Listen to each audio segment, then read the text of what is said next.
राजू एक ऐसा लड़का है जिसे गांव वाले निकम्मा समझते थे। माँ बाप कहते थे आवारा दोस्तों के साथ फिरने के बजाय मजदूरी करो, लेकिन वो निकम्मा यूं ही गलियों में फिरता रहता। आखिर माँ बाप तंग आ गए और उसे परदेस भेज दिया। परदेस में उसे एक सुनसान रेगिस्तान में काम मिला और वो वहीं काम करता रहा। इसी सुनसान खतरनाक रेगिस्तान में एक तूफानी रात अचानक 5 अरबी लड़कियां आ गईं। उन्हें मदद की जरूरत थी और राजू ने उनकी मदद की। और फिर वो 5 अरबी लड़कियां राजू के साथ रात गुजारने लगीं। राजू उन्हें ऐसा पसंद आया कि उन्होंने राजू को अपने पास नौकरी पर रख लिया और तनख्वाह से डबल पैसे देने लगी। लेकिन सवाल ये है, वो ऐसा क्यों कर रही थी? क्या राजू ने उन्हें ब्लैकमेल किया या वो वाकई राजू के इश्क में गिरफ्तार हो गई? ये जानने के लिए इस वाकये को आखिर तक जरूर देखें। भारत के एक दूर दराज इलाके में एक छोटा सा गांव था। उस गांव में एक कच्चा सा मिट्टी का घर था जो निहायत सादा और गरीबी का अक्स था। उस घर में 3 लोग रहते थे, राजू, उसकी माँ और उसका बाप। राजू एक मेहनती लड़का था, जिस्मानी काम से नहीं घबराता था, लेकिन उसमें एक बहुत बड़ी कमजोरी थी। वो पढ़ाई से जी चुराता था। उसके माँ बाप गुर्बत के बावजूद यही ख्वाब देखते थे कि उनका बेटा पढ़ लिख कर कुछ बन जाए। रोजाना उसे स्कूल के लिए तैयार करते, बैग थमाते, कुछ पैसे देते और दुआओं के साथ रुखसत करते। राजू भी पूरे एतमाद से बैग उठाता और घर से निकल जाता, मगर स्कूल जाने के बजाय होटलों में जाकर दोस्तों के साथ चाय पीता, सिगरेट फूंकता और गप्पे मारता। कई बार फिल्म देखने भी चला जाता और जब स्कूल छुट्टी का वक्त होता तो वापसी ऐसे करता जैसे सारा दिन तालीम में गुजारा हो। माँ बाप खुश थे, बेखबर थे। वो समझते रहे कि उनका बेटा तालीम में आगे बढ़ रहा है। राजू आए दिन स्कूल की फीस, किताबों, वर्दी और कापियों के नाम पर पैसे मांगता रहता। वो जो भी पैसे लेता उन्हें स्कूल पर खर्च करने के बजाय दोस्तों के साथ मौज मस्ती पर उड़ा देता। इसी तरह दिन, हफ्ते और महीने गुजरते रहे। एक दिन उसके बाप को किसी जरूरी काम से शहर जाना पड़ा। शहर पहुंचकर थकन और सर दर्द महसूस हुई तो उसने एक छोटे से होटल में जाकर चाय पीने का सोचा। जैसे ही वो होटल में दाखिल हुआ, उसकी आंखें फटी की फटी रह गईं। सामने एक मेज पर राजू अपने दोस्तों के साथ बैठा जोर जोर से कह कह लगा रहा था। चाय चल रही थी, बातों के शोर में कोई परेशानी नहीं थी। बाप ये मंजर देखकर जैसे सन्न हो गया, दिल धक से रह गया। वो कुछ लम्हे दरवाजे पर साकित खड़ा रहा, फिर आहिस्ता आहिस्ता कदमों से राजू के करीब जाकर बैठ गया। राजू की नजर जैसे ही बाप पर पड़ी, उसका रंग फक हो गया, हाथ पांव कांपने लगे, आंखों में शर्मिंदगी तैरने लगी।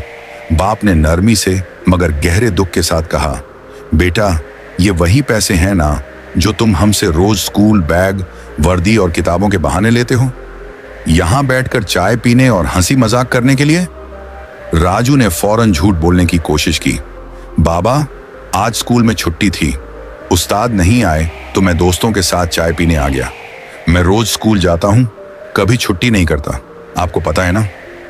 बाप ने राजू की बात सुनी, लेकिन वो अंदर ही अंदर सब कुछ समझ चुका था। वो जान गया था कि उसका बेटा काफी दिनों से उसे धोखा दे रहा है, मगर फिर भी वो खामोश रहा। सिर्फ इतना कहा, बेटा, अगर स्कूल में छुट्टी थी तो घर आ जाते, मेरे साथ खेतों में काम कर लेते। तुम जानते हो ना, अब मैं बूढ़ा हो चुका हूं। सख्त गर्मी हो या सर्दी, मैं खेतों में दिन भर काम करता हूं ताकि तुम पढ़ सको, कुछ बन सको। मैं तो दिन गिन रहा हूं कि तुम्हारी पढ़ाई पूरी हो, तुम्हारी नौकरी लगे और मैं ये खेतों का बोझ छोड़ दूं। राजू ने नजरें झुका ली, आवाज भर आई, बाबा, मुझसे वाकई गलती हो गई। आइंदा अगर छुट्टी हुई तो सीधा घर आऊंगा और आपके साथ खेतों में हाथ बटाऊंगा। बाप कुछ नहीं बोला, खामोशी से उठा और घर लौट आया। उस रात वो किसी से कुछ न बोला, न बीवी से, न बेटे से। बस सन्न में चुपचाप टहलता रहा, जैसे दिल में कोई तूफान दबा रखा हो। मगर उसके दिल ने फैसला कर लिया था, अब वो सच अपनी आंखों से देखेगा। अब बातों पर नहीं, हकीकत पर यकीन करेगा। घर आते ही राजू का बाप जब्त खो बैठा। उसने बेटे का बाजू थामा और पूछा, बेटा, तुमने कहा था कल छुट्टी थी, लेकिन तुम तो 1 साल से स्कूल नहीं जा रहे, आखिर क्यों? हमने तुम्हें किस चीज की कमी दी? बाप की आवाज थर्रा गई। मैं दिन भर खेतों में मजदूरी करता हूं, चाहे लू हो या जाड़ा, काम करता हूं ताकि तुम पढ़ सको। मैं अपने लिए कभी नए कपड़े नहीं लेता, लेकिन तुम्हें वर्दी ला कर देता हूँ। मैं चाय का कप तरसता हूँ। तुम्हारी माँ दवाई लेने की बजाय पैसे बचा कर रखती है ताकि तुम्हारी किताबें आ सकें, और तुमने हमें ही धोखा दिया। स्कूल नहीं गए और जो पैसे लेते रहे उनसे अय्याशी करते रहे। ये कहते कहते बाप की आंखों से आंसू निकल आए। माँ ने रोते हुए राजू का चेहरा देखा और खामोशी से कमरे में चली गई। बाप भी पीछे पीछे अंदर चला गया। राजू एक कोने में खड़ा रह गया, शर्मिंदा, नादिम और बिल्कुल खामोश। उस दिन उसे पहली बार एहसास हुआ कि वो वाकई गलत कर रहा था। उसे खुद से नफरत महसूस हुई। उसे लगा माँ बाप ने जो कुर्बानी दी उसके बदले में उसने सिर्फ धोखा दिया। उस रात राजू की नींद उड़ गई। वो अपने बिस्तर पर लेटा रहा और दिल में एक पक्का फैसला कर लिया, अब चाहे कुछ भी हो जाए मैं कुछ बनकर दिखाऊंगा, माँ बाप को फख्र महसूस कराऊंगा। अगली सुबह वो जल्दी उठा, नहाया, तैयार हुआ और नौकरी ढूंढने निकल गया। दिन भर इधर उधर भटकता रहा। जहां भी काम मांगता एक ही सवाल होता, कितनी तालीम है? और वो खामोश रह जाता, क्योंकि तालीम तो उसके पास थी ही नहीं। वो सिर्फ वक्त बर्बाद करता रहा था, आवारा फिरता रहा था। इस वजह से कोई भी उसे अच्छे काम पर रखने को तैयार न होता। शाम को थका हारा घर वापस आया तो सोचने लगा, अगर पढ़ लिख कर कुछ बन नहीं सका तो कम अज कम अब बोझ न बनूं। बेहतर है मैं मजदूरी शुरू कर दूं। अगले दिन से राजू मजदूरी करने लगा। कहीं ईंटें ढोई, कहीं रेडियां खींची, जो भी काम मिला कर लिया। जितना भी कमाया घर लाकर माँ के हाथ में रख दिया। माँ बाप उसके इस बदले हुए रवैये से खुश तो थे, मगर दुख भी था कि उनका बेटा मजदूर बन गया। वो चाहते थे कि वो अफसर बने, इज्जतदार नौकरी करे, लेकिन अब उनके दिल को तसल्ली देना मुश्किल हो गया था। कुछ दिन बाद माँ बाप ने आपस में बात की, ये बच्चा अब बदला है, लेकिन यहाँ मजदूरी से ना हमारा गुजारा होगा न इसका। क्यों ना हम इसे परदेश भेज दें, शायद वहां कोई अच्छी कमाई हो और इसकी जिंदगी संवर जाए। राजू ने माँ बाप की बात चुपचाप सुनी। वो बजाहिर कुछ न बोला, बस जाकर बिस्तर पर लेट गया, मगर दिल में सोचता रहा, अम्मी अब्बू ठीक कह रहे हैं। अगर मैं बाहर चला जाऊं, चाहे मजदूरी ही क्यों ना हो, वहां की कमाई यहाँ के मुकाबले में दोगुनी तिगुनी होगी। अगर यहाँ रोज 300 रुपये कमा रहा हूं तो वहां शायद 5000 या 6000 रुपए रोज के बन जाएं। इन पैसों से अम्मी की सब ख्वाहिशें पूरी हो जाएंगी। अब्बू को खेतों में नहीं जाना पड़ेगा। अगली सुबह वो खुद वालिदैन के पास गया और कहा, अम्मी अब्बू मैं तैयार हूं, आप इंतजाम करो, मैं परदेश जाऊंगा, जो भी काम मिलेगा कर लूंगा। बाप ने कहा, पहले अपना आधार कार्ड बनवा लो, फिर पासपोर्ट, वीजा का बंदोबस्त मैं कर लूंगा। राजू ने दोनों चीजें जल्दी बनवा ली, मगर मसला पैसों का था। बाप गरीब था, उसके पास इतने पैसे नहीं थे कि वीजा, टिकट सब कुछ खुद से कर सके। आखिरकार दिल पर पत्थर रखकर उसने अपनी जमीन का एक छोटा सा टुकड़ा बेच दिया, जो उसके बाप दादा की निशानी थी। कुछ ही हफ्तों में राजू सऊदी अरब पहुंच गया। वहां जाकर वो एक पुराने जानने वाले के घर रुका, जो एक आम मजदूर था। न राजू को अरबी जबान आती थी, न वहां के तरीके। वो नए माहौल से घबराया हुआ था, मगर हिम्मत न हारी। चंद दिन बाद उसने साथ वालों के साथ मजदूरी शुरू कर दी। जो भी काम मिलता कर लेता, कभी सामान उठाता, कभी सफाई, कभी बाग में काम। तनख्वाह बहुत कम थी, गुजारा बमुश्किल हो रहा था और माँ बाप को भेजने के लिए कुछ बचता नहीं था। राजू का दिल चाहता था कि वो कोई बेहतर काम करे, ऐसी नौकरी जिससे उसके माँ बाप की तकलीफें खत्म हो जाएं। उसने अपने जानने वालों से पूछना शुरू किया, कोई ऐसा काम है जहां तनख्वाह अच्छी हो, चाहे मुश्किल हो मगर पैसे अच्छे मिलें। एक दिन उसके एक दोस्त ने कहा, एक काम है, सख्त जरूर है मगर तनख्वाह बहुत अच्छी है। अगर तू कर ले तो तेरे माँ बाप की हर ख्वाहिश पूरी हो सकती है। राजू ने फौरन कहा, मुझे बताओ क्या काम है, मैं हर काम करने को तैयार हूं। दोस्त ने बताया, यहां से बहुत दूर एक सुनसान रेगिस्तान के बीच एक फार्म है, जिसे अरबी में मजरा कहते हैं। वहां खजूरों का बाग है, 7 बकरियां और ऊंट भी हैं। उनकी देखभाल करनी है। काम तन्हा है, जगह वीरान है, मगर तनख्वाह 4 से 5,000 रियाल है। राजू ने बगैर सोचे समझे फौरन हामी भर ली। दोस्त ने उस फार्म के अरब मालिक से बात कर ली, जो पहले से किसी मजदूर की तलाश में था, क्योंकि वहां काम करने वाला मौजूदा बंदा छुट्टी पर जाने वाला था। मालिक ने सुनकर कहा, बहुत अच्छा हुआ, मुझे भी एक आदमी की फौरन जरूरत है, वो तैयार है तो कल ही ले आओ। अरब मालिक दूसरे दिन खुद गाड़ी लेकर आया और राजू को साथ बिठाकर रवाना हो गया। राजू खिड़की से बाहर देखता रहा। दिल में एक ही सवाल था, आखिर ये जगह कब आएगी? गाड़ी शाम के वक्त चली थी और अब सुबह हो चुकी थी। सूरज निकल आया था, लेकिन मंजिल अभी तक नहीं आई थी। राजू घबरा गया। ये वाकई बहुत दूर है, शायद दुनिया से कटा हुआ कोई कोना। वो रास्ते भर खामोश बैठा रहा, कभी खिड़की से सहरा को देखता, कभी आंखें बंद करके माँ बाप के बारे में सोचता। अब्बू अभी भी खेतों में पसीना बहा रहे होंगे, माँ शायद दवाई के बजाय पैसे बचा रही हो, और मैं किसी अनजान सहरा में जा रहा हूं। ये सोचकर उसने खुद को मजबूत किया और खामोश हो गया। बिलाखिर एक दिन और एक रात के सफर के बाद वो लोग एक सुनसान मकाम पर पहुंचे। राजू ने जैसे ही इर्द गिर्द नजर दौड़ाई, दिल धक से रह गया। चारों तरफ सिर्फ रेत, सूखे दरख्त और खालीपन। न कोई इंसान, न परिंदा, न जानवर, सिर्फ खामोशी और सन्नाटा। फार्म के अंदर बस कुछ बकरियां, ऊंट और खजूर के दरख्त थे। वहीं कुछ जानवर चल रहे थे, बाकी सब होका आलम। अरब मालिक ने गाड़ी से राशन का थैला उतारा, कुछ दालें, चावल, चंद सब्जियां और पानी के गैलन, और कहा, यह 15 दिन का राशन है, मैं अगली बार 15 दिन बाद आऊंगा। खजूरों की सफाई, जानवरों की देखभाल, सब तुम्हारे जिम्मे है। फिर उसने राजू को मुख्तसर काम समझाया और वापस चला गया। राजू अकेला खड़ा रह गया। पहली बार उसे एहसास हुआ कि वो कहां आ गया है। दिल चाहा कि माँ बाप से बात करे तो फौरन जेब से मोबाइल निकाला, लेकिन जब स्क्रीन पर नो सिग्नल लिखा नजर आया तो उसके हाथ कांप गए। न कोई इंसान, न कोई फोन। ये मैं कहां आ गया हूं? उसका दिल चाहा कि बस अभी भाग निकले, लेकिन फौरन जहन में आया, गाड़ी में मुझे एक दिन लगा यहां आने में, अगर पैदल निकला तो महीना लग जाएगा और रास्ते में भूख प्यास से मर जाऊंगा। उसने गहरा सांस लिया, आंखें बंद की और खुद से कहा, अब यहीं गुजारना है, जैसे भी हो। चंद दिन बाद वो रोज की रूटीन समझने लगा। खजूरों की सफाई, बकरियों को चारा देना, ऊंटों को पानी पिलाना, सब कुछ खुद ही करना पड़ता। वक्त के साथ उसे फार्म किसी कैद खाने की जगह अपना ठिकाना सा लगने लगा। 1 साल गुजर गया। अब वो फार्म ही उसका दूसरा घर बन चुका था। कभी कभार दिल बहुत उदास होता तो फार्म के पीछे एक ऊंची पहाड़ी पर चढ़ जाता। वहां जाकर मोबाइल पर कभी कभी सिग्नल आ जाता और वो माँ बाप से बात कर पाता। यही उसका वाहिद सुकून था। एक रात वो अपने कमरे में सो रहा था। आंधी, बारिश और तूफान था। सहरा में मौसम जब बिगड़ता तो खैमे उड़ जाया करते थे। राजू सो रहा था कि अचानक उसे लगा जैसे कोई जोर जोर से चीख रहा हो, पुकार रहा हो। दिल दहल गया। इतनी रात इस सुनसान सहरा में कौन चीख सकता है?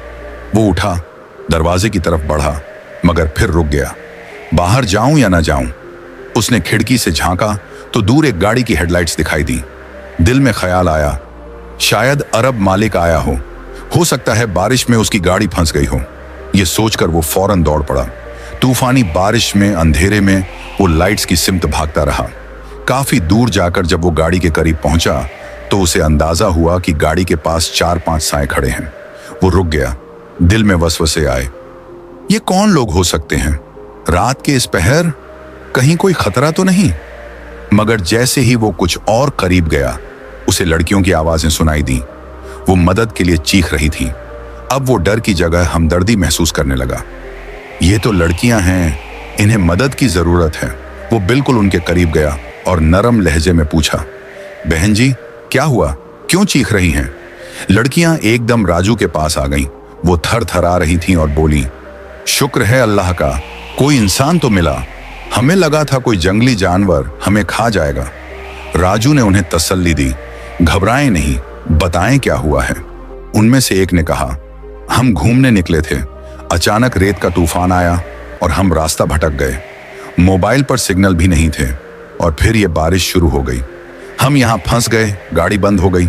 हमें कुछ समझ नहीं आ रहा था, बस अल्लाह से दुआ कर रहे थे कि कोई आ जाए। राजू ने दूर अपने फार्म की तरफ इशारा किया और बोला, उधर मेरे रहने की जगह है, वहां चलिए, बारिश से बचें, वहां आराम भी हो जाएगा। लड़कियां फौरन उसके साथ चल पड़ी। राजू उन्हें फार्म पर ले आया, पानी दिया, उनकी बात सुनी और तसल्ली दी। आप बेफिक्र हो जाएं, अब मैं हूं, आप महफूज हैं। सुबह होते ही मैं आपको रास्ता समझा दूंगा। राजू के पास सिर्फ एक कंबल और एक तकिया था। उसने वो दोनों लड़कियों को दे दिए और खुद कोने में बैठकर जागता रहा, जैसे कोई चौकीदार। बारिश और तूफान में भी उसका दिल खुश था। कम अज कम इतनी तन्हाई के बाद आज इंसानों की आवाज सुनने को मिली।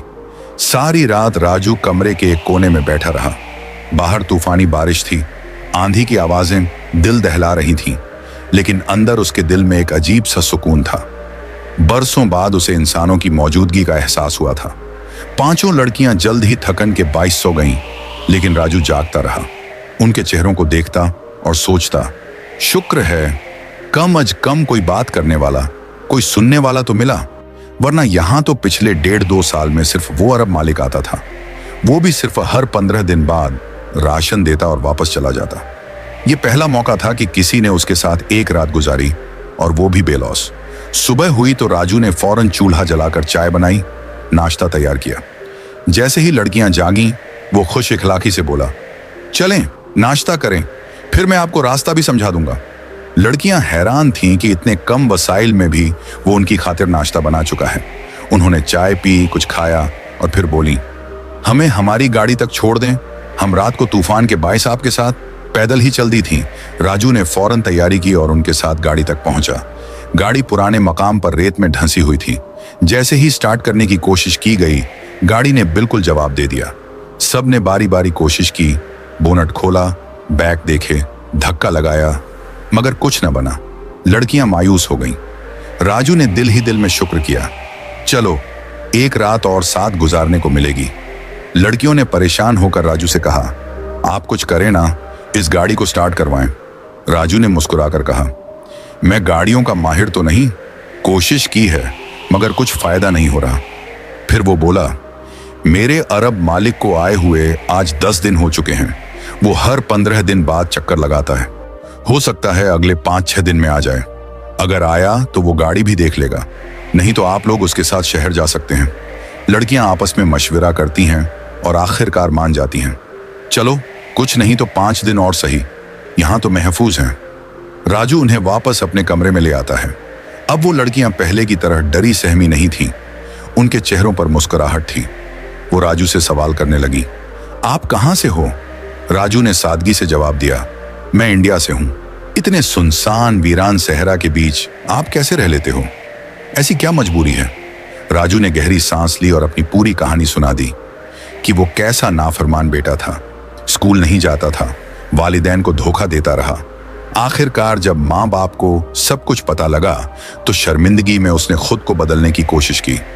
फिर मजदूरी करने लगा, मगर वो भी काफी न थी, इसलिए वो परदेश चला आया ताकि वालिदैन की तमन्नाएं पूरी कर सकें। लड़कियां खामोश सुन रही थीं, उनके चेहरों पर हमदर्दी झलक रही थी।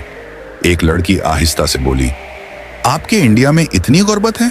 क्या लोग वाकई सिर्फ रोटी के लिए परदेश आ जाते हैं?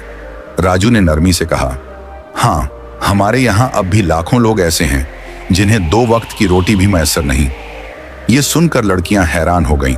उनमें से एक बोली, हमारे यहाँ तो बचपन से हर चीज आसानी से मिल जाती है, हमें कभी अंदाजा ही नहीं हुआ कि दुनिया में ऐसी भी जिंदगी है। राजू की सादगी और सच्चाई उनके दिल को छू गई। वो उससे भारत के बारे में सवाल करने लगी, वहां के लोग कैसे होते हैं, मौसम कैसा होता है, आपके घर में कौन कौन है? राजू ने हंसते हुए सब बताया। उसने अपने गांव की नदियां, दरख्त, हरे भरे खेत और छोटा सा घर बयान किया। लड़कियां इतना सुनकर हैरत में डूब गईं और दिल ही दिल में सोचने लगी, हमें जरूर भारत जाना चाहिए, ऐसा सादा और खूबसूरत मुल्क। उन्होंने राजू से वादा किया, अगर हम कभी भारत आएं तो आपके घर जरूर आएंगे। राजू मुस्कुराया, यकीनन, अगर मैं उस वक्त भारत में हुआ तो आप सबको अपने हाथों से चाय बनाऊंगा। लड़कियां हंसने लगीं, नहीं, हम आएंगे तो आपको भी साथ लेकर जाएंगे। राजू भी हंस दिया। उसी हंसी मजाक में दिन गुजरने लगे। 5 दिन गुजर गए मगर अरब मालिक नहीं आया। लड़कियां परेशान होने लगीं। आपने कहा था 15 दिन के बाद वो आता है, अब 6 दिन हो चुके, अभी तक नहीं आया। राजू भी फिक्रमंद हो गया, हाँ मैं भी हैरान हूं, और सच कहूं तो राशन भी खत्म होने वाला है। लड़कियां ये सुनकर मजीद परेशान हो गईं। उन्होंने दिल ही दिल में फैसला किया, जब हम वापस शहर पहुंचेंगे तो सब कुछ अपने माँ बाप को बताएंगे और इस राजू जैसे इंसान को इस सुनसान कैद खाने से निकालकर बेहतर जिंदगी देंगे। लड़कियों ने दिल में फैसला कर लिया था, हम राजू को इस वीरान रेगिस्तान से निकालकर अपने साथ रखेंगे। ऐसा सादा, ईमानदार और मुखलिस इंसान किस्मत से ही मिलता है। उसी शाम अरब मालिक फॉर्म पर पहुंचा। राजू ने सारी बात साफ साफ बता दी कि कैसे 5 लड़कियां बारिश में फंस गईं और पिछले 5 दिन से वो उसके साथ रह रही थी। अरब मालिक ने कोई एतराज न किया, बल्कि खुद उन लड़कियों को गाड़ी में बिठाकर शहर वापस पहुंचा दिया। लड़कियों के वालिदैन सख्त परेशान थे, लेकिन जब बेटियों ने सारी हकीकत बताई, राजू का किरदार, ईमानदारी, हिफाजत और खुलूस, तो वालिदैन का दिल भी नरम हो गया। उन्होंने बेटियों से कहा, अगर वो लड़का तुम्हारे साथ काम करने को राजी हो तो जरूर ले आओ। ऐसे लोग अब कम मिलते हैं। चंद दिन बाद वो लड़कियां दोबारा फॉर्म पर पहुंची। वही सादा लिबास, वही मुस्कुराहट और साथ एक नई पेशकश। राजू भाई, हमारे साथ चलिए, हम आपको 2 गुनी तनख्वाह देंगे, आरामदेह जगह, इज्जत और साए में काम। राजू चंद लम्हे चुप रहा, फिर आहिस्तगी से बोला, यहां मैं तन्हा जरूर था, मगर आप सबकी मेहरबानियों ने मुझे इंसान बना दिया।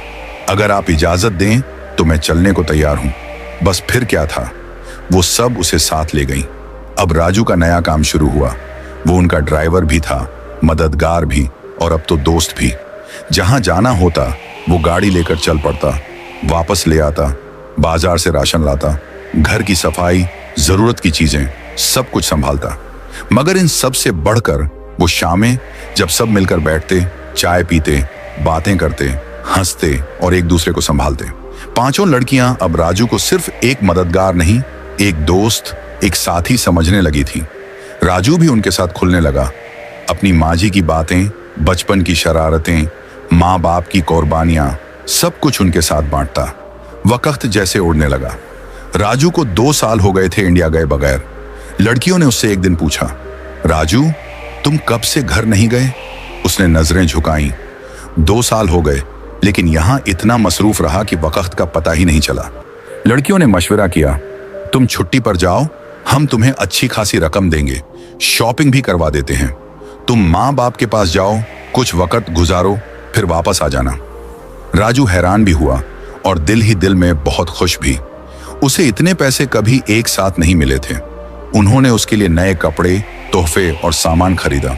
उसके हाथ में टिकट थमाया और मुस्कुराकर कहा, अब जाओ और अपने गांव में सबको बताओ कि राजू अब वो नहीं रहा जो कभी था।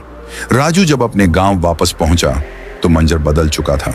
वही लड़का जो कल तक निकम्मा, नालायकों और नाकाम समझा जाता था, आज बड़े बंगले का मालिक था। गाड़ी में आया, नए कपड़ों में था और नजरें झुकाए, खामोश मगर मजबूत खड़ा था। माँ बाप हैरान थे, खुश भी, जज्बाती भी। बाप ने राजू के कंधे पर हाथ रखा और कहा, बेटा अब तो सब कुछ है, अच्छा घर, इज्जत, गाड़ी, अब शादी कर लो, हम तुम्हारी दुल्हन लाएंगे। राजू हल्का सा मुस्कुराया, अभी नहीं बाबा, शादी का वक्त आएगा तो खुद कहूंगा, अभी दिल वापस जाने को कह रहा है। चंद दिन बाद उसने माँ बाप से इजाजत ली, मैं फिर वापस अरब जा रहा हूं, अगली छुट्टी पर आया तो शादी पर बात करेंगे। माँ बाप ने दुआओं के साथ रुखसत किया। राजू मुसलसल उन 5 लड़कियों से राब्ते में था।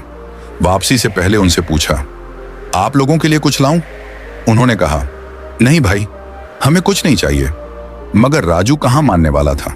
उसने हर लड़की के लिए खास तोहफे खरीदे, बनारसी साड़ियां, कश्मीरी जाफरान, गुलाब जामुन और कुछ खूबसूरत चूड़ियां। जब वो वापस अरब पहुंचा और उन लड़कियों को ये तोहफे दिए तो वो खुशी से झूम उठी। अब राजू उनके लिए सिर्फ एक मुलाजिम नहीं रहा था, वो उनका साथी बन चुका था, जिंदगी का हिस्सा। वो जहां जाती उसे साथ ले जाती, बातें करती, दिल की बातें, हंसी मजाक। राजू का वजूद उनके लिए सुकून और एतबार बन चुका था। इसी खामोशी में उनके दिल में एक और एहसास भी परवान चढ़ने लगा, मोहब्बत। 5 लड़कियां, मुख्तलिफ मिजाज, मुख्तलिफ रवैये, मगर एक जैसा दिल, एक जैसी चाहत। वो सब राजू को दिल से चाहने लगी और शायद उसे प्यार भी करने लगी। अब तक राजू उन 5 लड़कियों का एतबार, दोस्त और जरूरत बन चुका था। वो जहां जाती राजू साथ होता, घर के काम हो या बाहर के, बाजार जाना हो या किसी तकरीब में शरीक होना, राजू ही उनका हमसफर बनता। लेकिन अब नरमी में एक अजीब सी कशीदगी आने लगी थी। किसी एक लड़की को जरा सा भी काम होता, वो फौरन राजू को आवाज देती, राजू भाई, आज मेरे साथ जाना है, मुझे वहां जाना है। राजू बेदिहानी में चल पड़ता, लेकिन जैसे ही वो निकलता, बाकी लड़कियां बार बार कॉल करने लगती, राजू कहाँ हो, किसके साथ हो, क्यों नहीं बताया। राजू सादा दिल था, जवाब में बस यही कहता, आपकी दोस्त के साथ फंक्शन पे आया हूं। लेकिन असल हकीकत कुछ और थी। उन पांचों के दिल में राजू के लिए कुछ ऐसा परवान चढ़ चुका था जिसे न वो एक दूसरे से कह सकती थी, न खुद से इनकार कर सकती थी। अब हर एक चाहती थी कि राजू सिर्फ उसका हो, उसके साथ ज्यादा वक्त गुजारे, उसकी बात सुने, उसकी तरफ देखे। अगर वो किसी और के साथ ज्यादा वक्त गुजार लेता तो बाकी के दिल में जलन उठती। पहले जो सखियां हंसी खुशी एक साथ बैठती थीं, अब खामोश बैठने लगी थीं, आंखों में सवाल, लहजों में तलखी और दिल में बेचैनी। राजू ने इब्तिदा में ये सब महसूस नहीं किया। वो समझा शायद सब थकी हुई हैं या किसी बात पर परेशान, लेकिन फिर रोज रोज यही होने लगा। एक दिन कोई नाराज, दूसरे दिन कोई खामोश, तीसरे दिन कोई ताने देती, राजू तुम्हें तो बस उसी के साथ जाना है ना, आज तो तुम हमारे काम के भी नहीं रहे। राजू परेशान हो गया। उसने सोचा, मैं यहां काम करने आया था, इज्जत मिली, सुकून मिला, लेकिन अब यह मामला कुछ और हो गया है। अगर किसी दिन इनमें से किसी ने अपने माँ बाप को कुछ बता दिया तो मुझे यहां से निकाल भी दिया जा सकता है या जेल तक भी जा सकता हूं। एक रात राजू छत पर बैठा था, आसमान पर नजरें थीं और दिल में तूफान। मैं क्या करूं, किसी को दुख देना नहीं चाहता, मगर यह सब उसी तरफ बढ़ रहा है। अगली सुबह उसने फैसला कर लिया।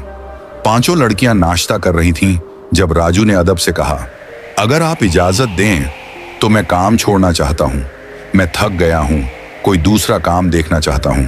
सब एकदम चौंक गईं, जैसे किसी ने दिल पर हाथ रख दिया हो। एक साथ बोल उठी, राजू क्यों, कोई नाराजगी, किसी ने कुछ कहा?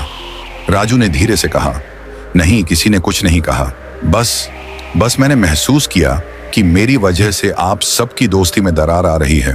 मैं किसी एक के साथ जाता हूं तो बाकी नाराज हो जाती हैं। मुझे अच्छा नहीं लगता, मैं एक मामूली सा आदमी हूं, आप सब ने मुझे इज्जत दी, अपना बनाया, मैं नहीं चाहता कि मेरी वजह से आपके रिश्ते खराब हों। यह सुनकर सारी लड़कियां खामोश हो गईं, नजरें झुक गईं। उन्हें समझ आ गया था कि राजू ने सब कुछ समझ लिया है। कुछ देर बाद एक लड़की ने कहा, राजू हम तुम्हें कहीं नहीं जाने देंगे, आज के बाद हम में से कोई भी तुमसे शिकायत नहीं करेगी, तुम बस यहां रहो, हमारा ख्याल रखो जैसे पहले रखते थे। उसके बाद सब ने राजू के सामने वो जुमले तो नहीं कहे, मगर दिल में एक नया मुकाबला शुरू हो गया। कौन पहले राजू से अपने दिल की बात कहेगा, क्योंकि अब सबको पता था, जैसे मेरा दिल राजू के लिए धड़कता है वैसे ही मेरी बाकी सहेलियों का भी धड़कता है। अब इनमें से हर लड़की चाहती थी कि वो राजू से शादी करे, और एक एक करके सब ने राजू से अपने दिल का हाल बयान भी कर दिया था। कुछ ने 2 दिन का वक्त मांगा, किसी ने 3 दिन का, और कहा कि इतने दिन बाद हमें अपना फैसला जरूर बताना। राजू परेशान हो गया था।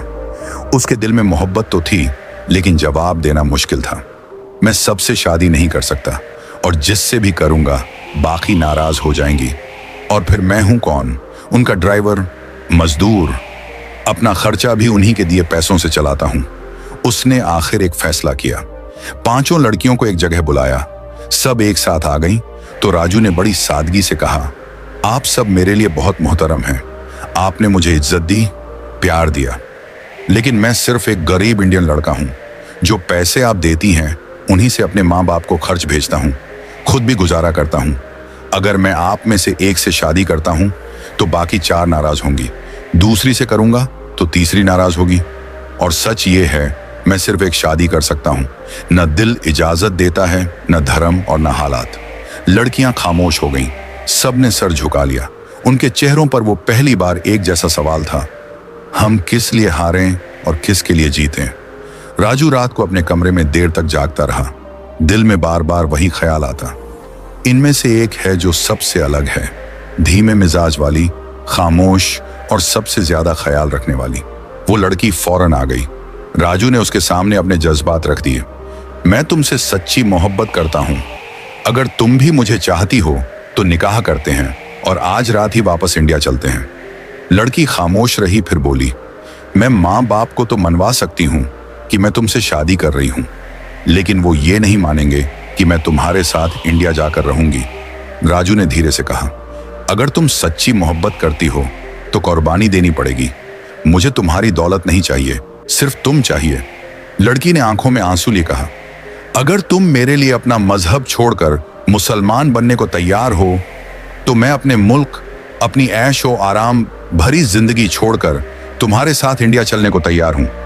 राजू ने कहा, अगर तुम मेरी मोहब्बत में इतनी बड़ी कुर्बानी दे सकती हो तो मैं भी तुम्हारे लिए इस्लाम कबूल करता हूं, दिल से। वहीं सादगी से दोनों का निकाह हुआ।